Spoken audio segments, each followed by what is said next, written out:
Our next island is Malta, the 10th smallest and the 5th most densely populated sovereign country on Earth. We start our exploration at Malta International Airport, the only airport serving the Maltese Islands.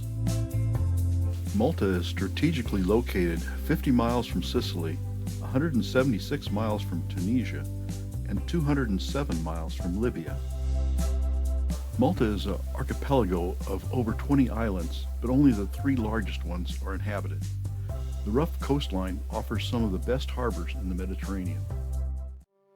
People have lived on Malta for 8,000 years.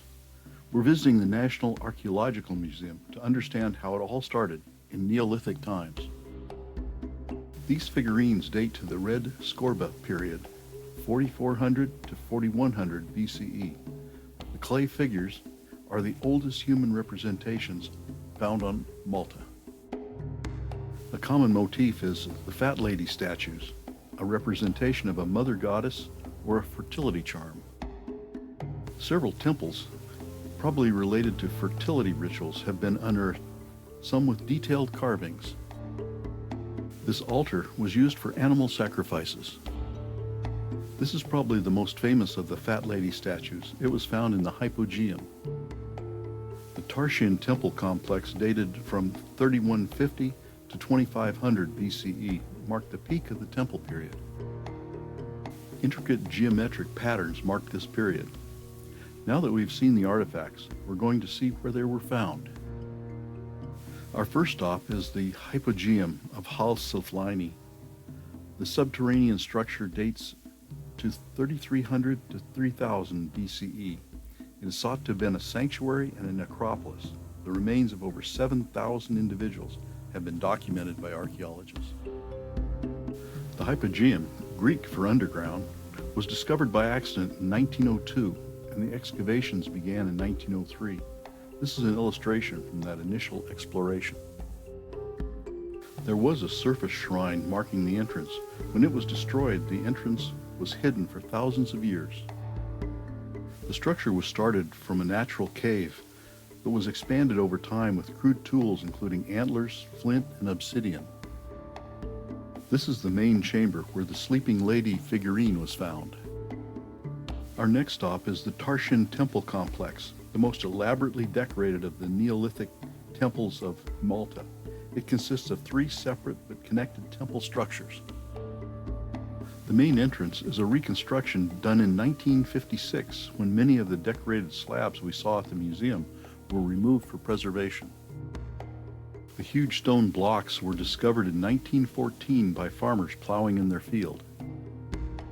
By 1920, archaeologists had excavated 5 semicircles of huge stones and found many artifacts, including this partial Fat Lady statue.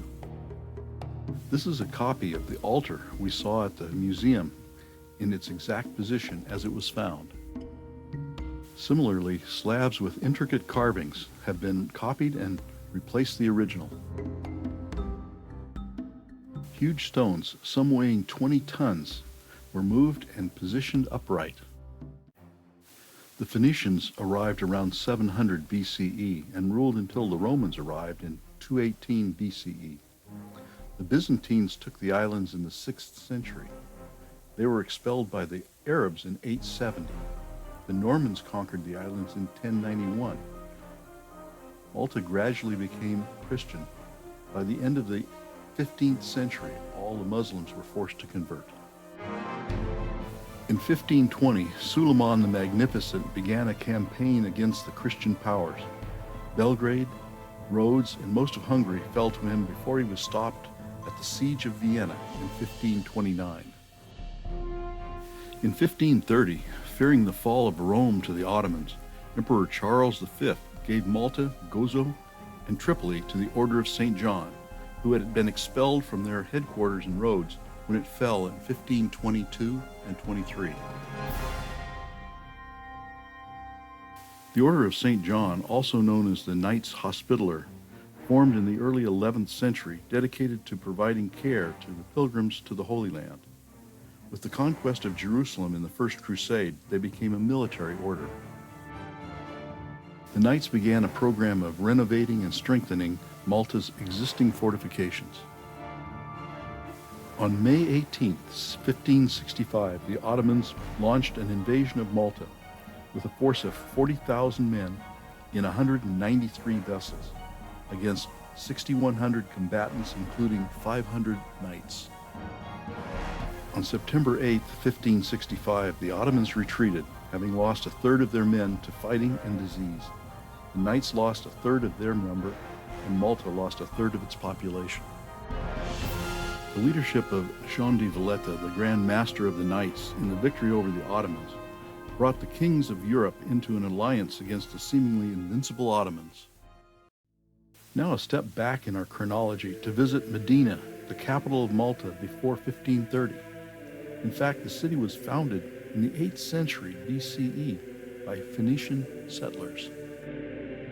Tradition has it that St. Paul's Cathedral sits on the site of the palace of Publius, the Roman governor of Malta. According to Acts 28, 1-10, Publius greeted the Apostle Paul after he was shipwrecked on Malta. Paul then cured Publius's father and others, and Publius converted to Christianity. The original cathedral was built in the 13th and 14th centuries, but was badly damaged in the 1693 Sicily earthquake. Work on the current cathedral began in 1693 and was completed in 1705. The ceilings of the cathedral contain frescoes depicting the life of St. Paul. The frescoes in the dome depict the glory of St. Peter and St. Paul. The stained glass windows were added in the late 19th century.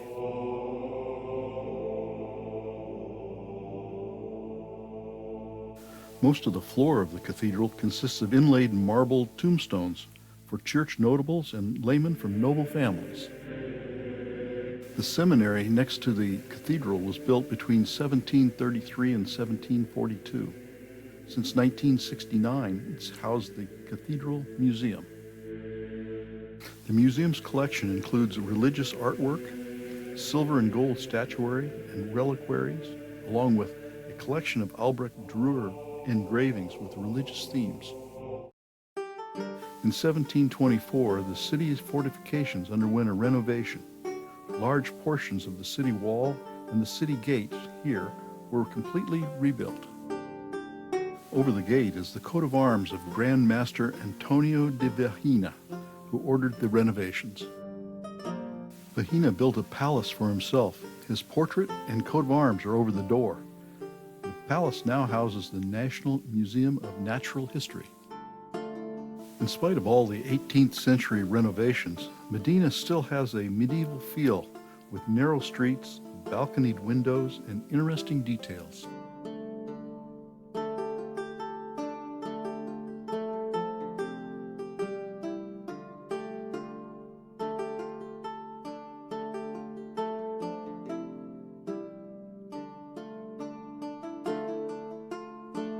After victory at the Great Siege of 1565, Grand Master Valletta asked the European nobility to help rebuild and refortify Malta. He built a new fortified city on the Grand Harbor, and he named it Valletta, and it became the capital in 1571. Along with the fortifications, churches and housing for the knights followed in short order. The Knights of St. John were organized into 8 tongues based on their origin. Each tongue maintained a church and a hostel for their knights. The hostel for the French knights is now the National Archaeological Museum. This hostel housed the knights of Aragon, Navarro, and Catalonia. Today it's the Ministry of European Affairs. This auberge is now the National Museum of Art. And this one is now the office of the Prime Minister of Malta. St. John's Cathedral was built between 1572 and 1577. In 1660, Grand Master Raphael Kottner ordered that the modest interior be redecorated to rival the churches of Rome.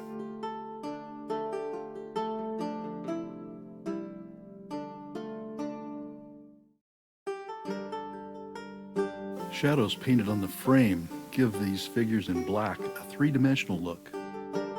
The Maltese cross is everywhere.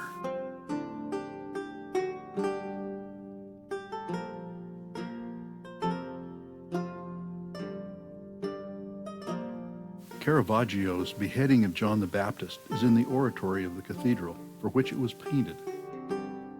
It is widely considered to be Caravaggio's masterpiece and his only signed work. Facing the beheading of John the Baptist is another work by Caravaggio, St. Jerome Writing. The floor of the cathedral is paved in inlaid marble tombstones of grand masters, high-ranking clergy, and knights. In the late 18th century, the Order of St. John had lost most of their revenue when properties in France were confiscated during the French Revolution. On June 12, 1798, Napoleon invaded Malta. The beleaguered knights couldn't mount a meaningful resistance against 30,000 French troops. Malta was surrendered. For 7 days, Napoleon lived in Palazzo Parisi in Valletta. During this time, he reformed national administration, abolished feudal rights, slavery, and the Order of St. John, and revised public education. He left behind a garrison of 4,000 men and sailed to Egypt. Less than 3 months after Napoleon left, the people of Malta rose up in revolt and drove the French garrison into the fortress of Valletta and laid siege. Alexander Ball arrived in October and was appointed civil commissioner of Malta. On September 5, 1800, the French garrison surrendered to the British and Malta became a British protectorate and would remain under British rule until independence in 1964. We're in for a treat to cap off our visit to Malta. A fleet of vintage cars awaits to take us to a gala dinner. There are Rolls Royces, Austin Princess limousines, and a 1958 Cadillac.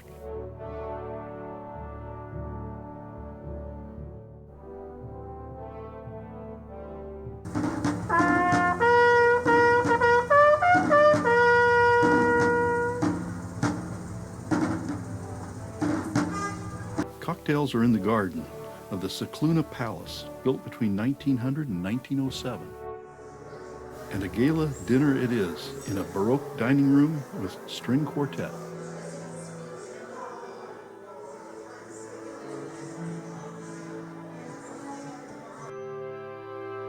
In the morning, we're back on our plane, headed to our next island destination. We fly over the star fortress of Mdina, dwarfed by its suburb Rabat.